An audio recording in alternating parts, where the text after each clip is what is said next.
तो हम आज बात करने वाले हैं 10th क्लास के चैप्टर नंबर 10 के बारे में ही। इसका नाम है प्रकाश प्रवर्तन तथा अपवर्तन। हम इसकी परिभाषाओं से या दृश्य से आपको समझाने की कोशिश करेंगे। प्रकाश किरण प्रकाश के पथ सरलरेखीय पथ की ओर इंगित करता है, जिसे प्राय प्रकाश किरण कहते हैं। प्रकाश परावर्तन प्रकाश का परावर्तन आपतित कोण परावर्तन कोण के बराबर होता है। आपतित किरण दर्पण के आपतन बिंदु पर अभिलंब तथा परावर्तित किरण सभी परावर्तन एक ही तल में होते हैं। ऐसे दर्पण जिसका परावर्तित दृष्टि गोल है, गोलीय दर्पण कहते हैं।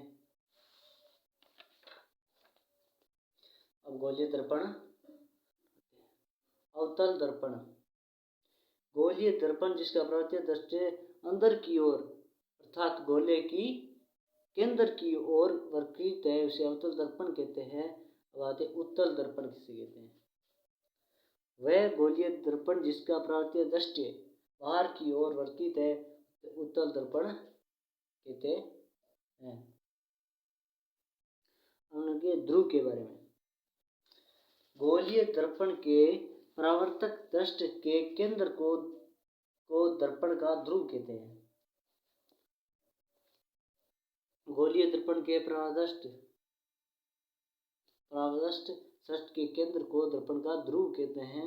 दर्पण का वक्रता केंद्र, इस गोले का केंद्र गोलीय दर्पण का वक्रता केंद्र कहलाता है।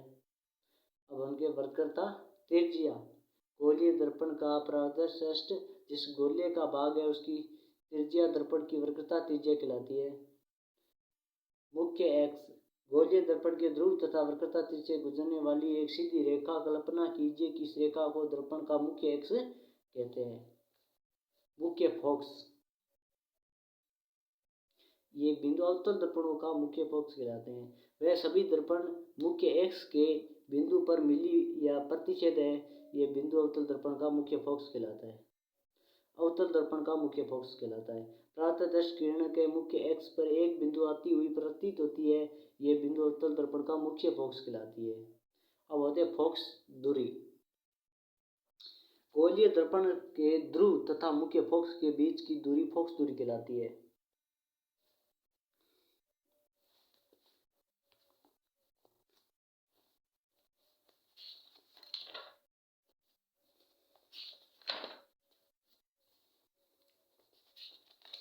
उत्तल दर्पण के उपयोग। वेनों के सोर्स साइड में देखने के लिए उत्तल दर्पण का उपयोग किया जाता है।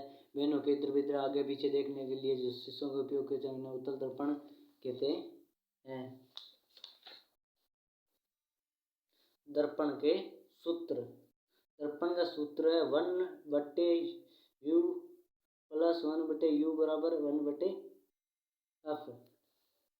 आवर्धन का सूत्र होता है m = प्रतिबिंब की ऊंचाई होता है h डेज, बिंब की ऊंचाई होता है h। m = डेज बटे h डेज। आवर्धन m = h डेज बटे h = -v/u।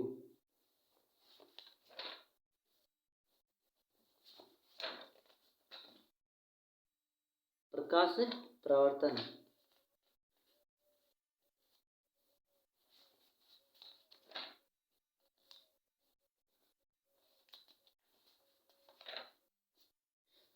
अब गोलीय दर्पण, गोलीय लेंसों द्वारा अपवर्तन।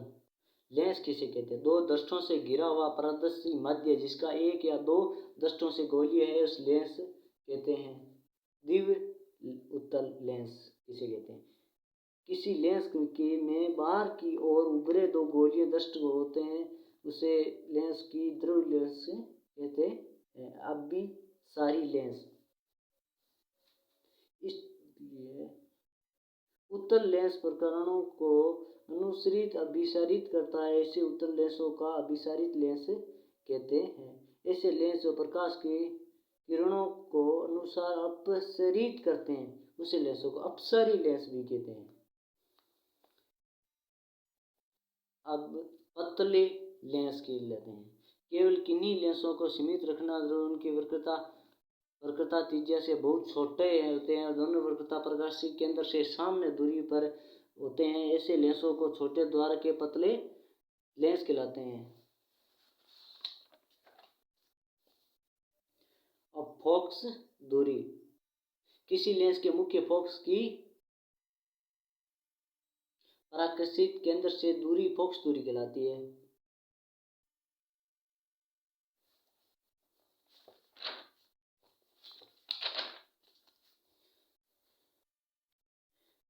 लेंस सूत्र तथा आवर्तन सूत्र। दर्पण सूत्र और लेंस सूत्र में थोड़ा फर्क। अब पतले लेंस के लेते हैं। केवल किन्हीं लेंसों को सीमित रखना जरूर, उनकी वक्रता त्रिज्या से बहुत छोटे होते हैं और दोनों वक्रता प्रकाश के केंद्र से सामान्य दूरी पर होते हैं। ऐसे लेंसों को छोटे द्वार के पतले लेंस कहलाते हैं। अब फोकस दूरी, किसी लेंस के मुख्य फोकस की पराकर्षित केंद्र से दूरी फोकस दूरी कहलाती है।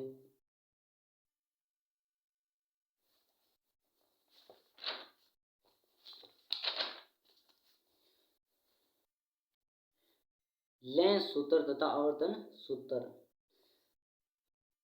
दर्पण सूत्र और लेंस सूत्र में थोड़ा फर्क है। 1/u बराबर वो प्लस था, यहाँ 1/u माइनस 1/u बराबर f/u है। m बराबर प्रतिबिंब की ऊंचाई डेज बटे बिंब की ऊंचाई डेज। लेंस की क्षमता नहीं शक्ति,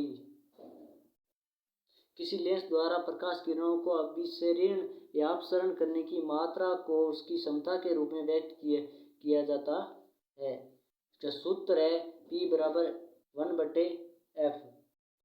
ए डायग्राम लेंस की क्षमता उसकी फोकस दूरी 1 मीटर हो। उत्तल लेंस की क्षमता धनात्मक तथा अवतल लेंस की क्षमता ऋणात्मक होती है। और ये 10th पार्ट में इतना ही है। ये सब आप लोग याद रखें तो आपके पूरे नंबर बन सकते हैं।